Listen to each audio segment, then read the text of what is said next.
Donald Trump preparing to give a big speech in Detroit today, but it's a speech resurfacing from President Bill Clinton about Detroit that's really making waves. The big loser in this over the long run is going to be Syria.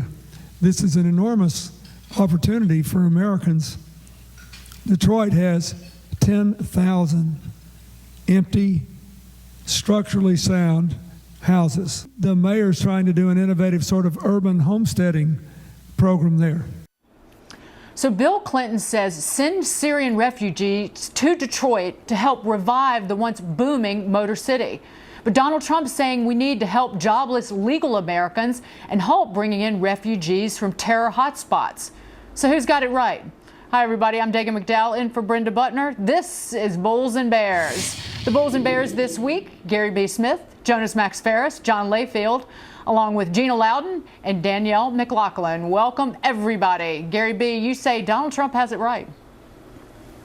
He does, Dagen. Look, you know, in the discussion of immigrants taking jobs, you know, a lot of think tanks say, well, you know, they don't take our jobs because, you know, people wouldn't want to take, you know, jobs in landscaping and, you know, maintenance and, you know, maid service because they wouldn't want to get those low wages.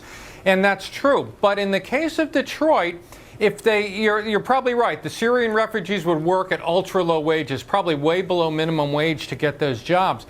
But Trump is right. If we said, look, we're just going to do it with U.S. citizens and labor like that, Detroit would probably have to attract drive up wages in order to attract people to move. So in that case, he does have it right. There are jobs there. The question always is, are there jobs at the price people are willing to come?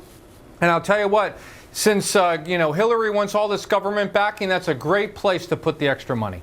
And Gina, the jobless rate in inner cities tends to be much higher than the national average. You look at a double-digit rate there. The poverty rate tends to be much higher, more than double the national rate. So why not give these jobs to Americans who need them in the cities?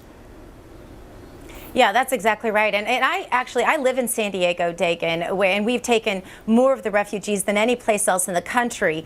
And as a result, we've seen many more homeless, many more of these tent cities. And it is, I would say, smudging the beautiful reputation that San Diego has to some degree. But not only that, people are really suffering. Let me tell you, I'm a mother of a child with a chronic disease. And when you go to hospitals now, the first thing that happens is they put your child in isolation so that the infectious disease team can come test them. And when I asked why, and this takes a long time, these children are isolated, when I asked them why, they said, because we have all of these refugees coming in, we don't know what foreign diseases there are, you mix that with all the illegals, and we really have a very costly, but also inhumane problem. That's isolation is for prisoners, not for children, and if Hillary is president, this is the new normal. Danielle, who has it right, Bill Clinton or Donald Trump, on moving Syrian refugees to Detroit? Bill Clinton has it right because this is who we are as a country. We brought in hundreds of thousands of Cuban refugees. We brought in hundreds of thousands of Vietnamese refugees. Since 9/11, we've brought in 800,000 refugees. So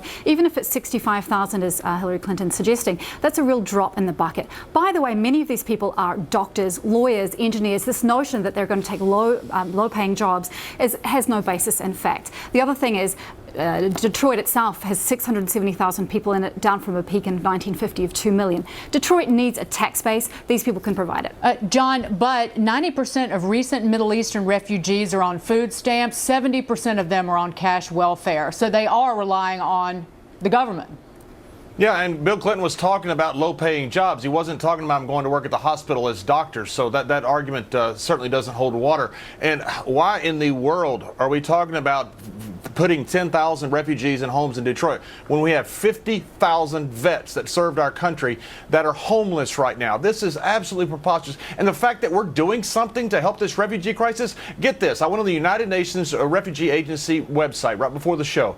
There are 65.3 million people that are displaced right now because of conflict and persecution worldwide. 21.3 million are refugees. 10 million are stateless. 33,972 per day are forced out of their homes because of conflict.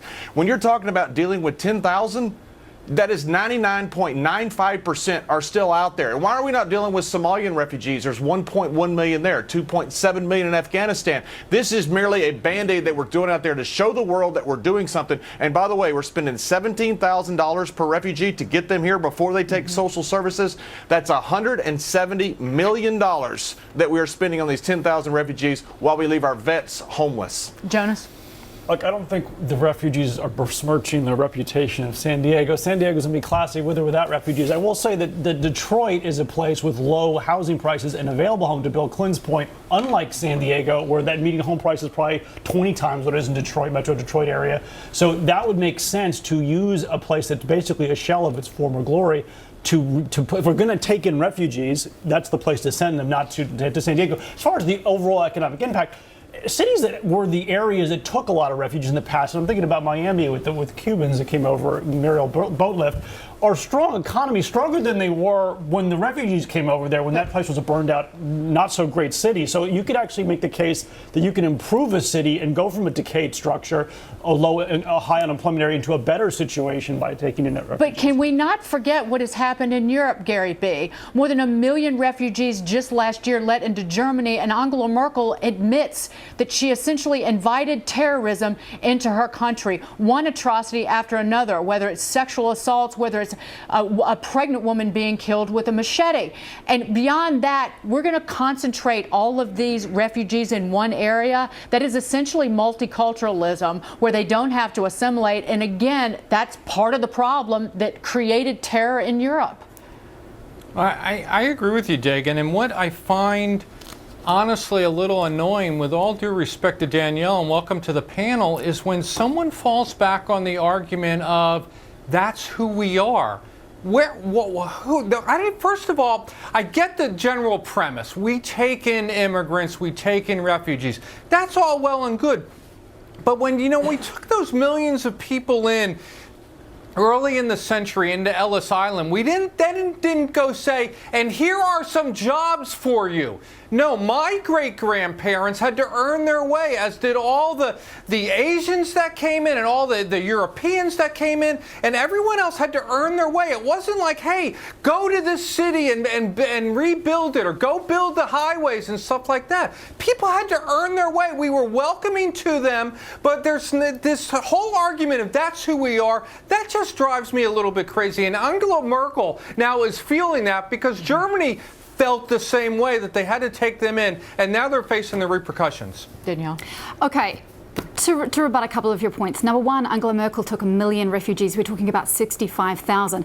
The way that we vet our refugees is much more considered than the way that Germany vets its refugees, not least because there are no land borders here for refugees to come to, number one. Number two, I'm a first-generation immigrant. I'm an immigrant. I have no expectation about handouts, and there's no reason to expect any of these Syrian refugees will feel the same way. So frankly, I can see a parallel between that's Ellis the Island, argument you're making, that they should go to Detroit because that's who we are. That's my issue. Gary? Hey guys, Detroit is not a shanty town.